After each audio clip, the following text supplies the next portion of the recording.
अस्सलाम वालेकुम दोस्तों, आज की वीडियो निहायत ही इंटरेस्टिंग होने वाली है। मैं आपसे गुजारिश करता हूं कि इस वीडियो को मुकम्मल देखिएगा क्योंकि आज हम चंगेज़ खान के हालात ज़िंदगी, जंगों और मौत की दिलचस्प दास्तान पर बहस करेंगे। उम्मीद करता हूं कि आपको ये वीडियो पसंद आएगी। इसको लाइक, शेयर और मेरे चैनल दश्ते जुनून को सब्सक्राइब करना मत भूलें। अजीम मंगोल फातेह चंगेज़ खान करीब 1162 में पैदा हुआ। इसका बाप एक मामूली मंगोल सरदार था जिसने अपने बेटे का नाम एक मफ्तू हरीफ सरदार के नाम पर तैमोजन रखा। जब तैमोजन 9 बरस का हुआ, इसके बाप को एक कबीला के अफराद ने कत्ल कर दिया। अगले चंद बरस खानदान के बकिया अफराद एक मुस्तकिल खतरे के तहत पोशीदा रहे।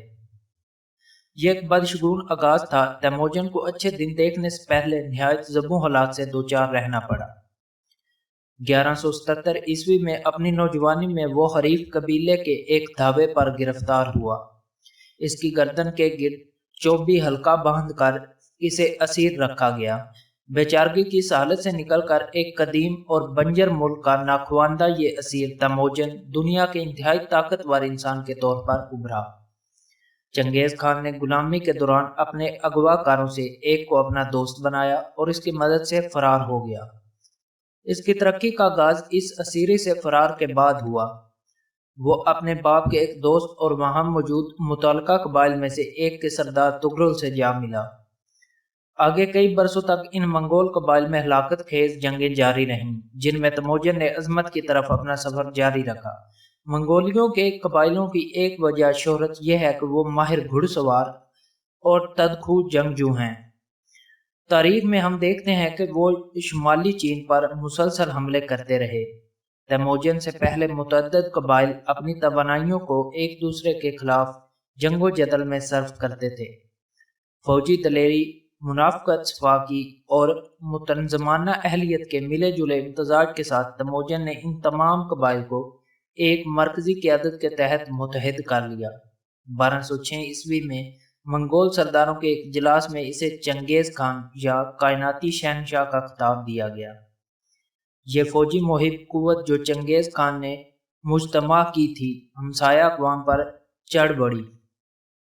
इसने पहले शुमाली मगरबी चीन में सही सिहा रियासत पर और शुमाली चीन में जिन सल्तनत पर जोर्श की हुकूमत थी, ये मुकाबले जारी थे कि चंगेज खान और ख्वारिज़म शाह मोहम्मद के बीच ठन गई, जो ईरान और वस्ती एशिया में एक बड़ी सल्तनत का बादशाह था।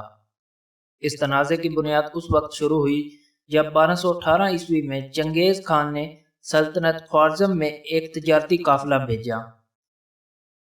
अब के गवर्नर ने तजारती माल पर कब्जा करके तमाम ताजरों को मार डाला। चंगेज खान ने शाह ख्वारिज़म से खून बहा तलब किया तो शाह ने वफ्द के 3 में से एक शख्स को कत्ल कर दिया और 2 के बाल मूंड दिए। चंगेज खान ने 2 लाख सिपाहियों के साथ समरकंद, बुखारा और रियासत के दूसरे शहरों पर कब्जा कर लिया। 1219 से 1221 तक होने वाली लड़ाई में सल्तनत ख्वारिज़म के 12.5 लाख अफराद मारे गए। चंगेज खान ने गवर्नर को गिरफ्तार करके इसकी आंखों और मुंह में पिघली हुई चांदी उंडेल दी। इस लड़ाई में चंगेज खान ने वस्ती एशिया और ईरान को तहबाला करके रख दिया। ख्वारिज़म शाह की सल्तनत मुकम्मल तबाह हो गई। दीगर मंगोल फौजें रूस पर हमला आवर हुईं। इधर चंगेज खान ने अफगानिस्तान और शुमाली हिंद पर धावा बोल दिया। चंगेज खान जंगें जीतने और सल्तनत के इस्तेहकाम के लिए बेहतरीन और बाज़ दफ़ा अजीबोगरीब मनसूबाबंदी करता।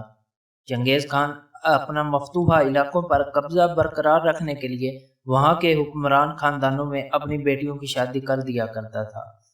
इसके बाद वो अपने दमादों को मैदान जंग में भेज दिया करता था ताकि उनकी गैर मौजूदगी में हुकूमती अमूर उसकी बेटियां संभाल सकें।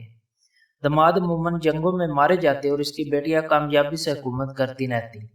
जंगों में अक्सर चंगेज खान अपनी फौज की तादाद बढ़ा चढ़ा कर जाहिर करता। चंगेज खान इलाके में अपनी ज्यादा तादाद की अफवाहें फैलाता और घोड़ों पर लकड़ी की डमी बिठाकर दुश्मनों को मरऊब करता था। इन तरीकों से वो अक्सर जंग जीत जाया करता था। चंगेज खान हजातियाती हथियार इस्तेमाल करने वाला पहला जंगजू था। इसकी मंगोल फौज मुहासरे के दौरान शहर में मंजनीक की मदद से ऐसे मुर्दा फौजियों को फेंकती थी जो ताउन से मुतासर होते थे। चंगेज खान जिन इलाकों को फतह करना चाहता, उन्हें हर तरीके से فتح کرنے کی کوشش کرتا۔ اس کے لیے وہ دریا تک کا رخ بدل کر شہروں کی طرف کروا دیتا اور ضروریات زندگی کی فراہمی بھی کاٹ کر رکھ دیتا تھا۔ چنگیز خان جہاں دشمنوں کی ذرا سی غلطی بھی معاف نہ کرتا، وہاں اپنے بڑے سے بڑے دشمن کو بھی معاف کر دیتا۔ چنگیز خان نے میدان جنگ میں اپنی گردن پہ تیر چلانے والے شخص کو نہ صرف معاف کر دیا بلکہ اسے اپنے بہترین اور قابل اعتماد جرنیلوں میں بھی جگہ دی۔ چنگیز خان نے اپنے ارد گرد طاقتور اور ذہین افراد جمع کر رکھے تھے۔ ان میں سے ایک اس کا سب سے اہم مشیر کنفیوشس کا پیروکار تھا۔ یلو چوکائی نامی اس مشیر نے چنگیز خان کو قتل عام کرنے کے بجائے ٹیکس لینے کا مشورہ دیا۔ 1225 عیسوی میں وہ منگولیا لوٹا جہاں 1227 میں وہ فوت ہوا۔ اپنی موت سے کچھ ہی دیر پہلے اس نے درخواست کی کہ اس کے تیسرے بیٹے اوگدائی کو اس کا جانشین مقرر کر دیا جائے۔ یہ ایک دانشمندانہ انتخاب تھا جس کی وجہ سے سلطنت یورپ تک پھیل گئی۔ چنگیز خان کی نسل کے بعد بہت بڑی تھی۔ آج بھی ہر 200 میں سے ایک شخص کا سلسلہ نسب چنگیز خان سے جا ملتا ہے۔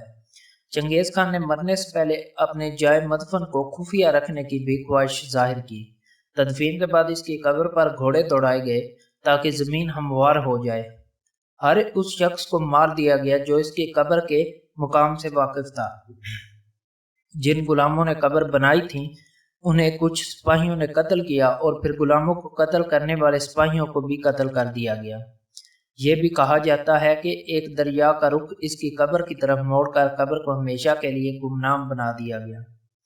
2012 میں وفات پانے والے ایک ماہر آثار قدیمہ ماورے کراؤنر نے چنگیز خان کی قبر کی تلاش میں 40 سال لگائے، لیکن وہ قبر کے قرب و جوار کے بارے میں بھی نہیں جان سکا۔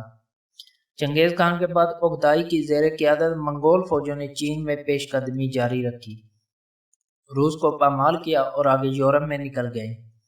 1241 میں منگول فوجوں نے جو بوداپسٹ تک بڑھ گئی تھیں، پولینڈ، جرمن اور ہنگری کی فوجوں کو تہ طیق کیا۔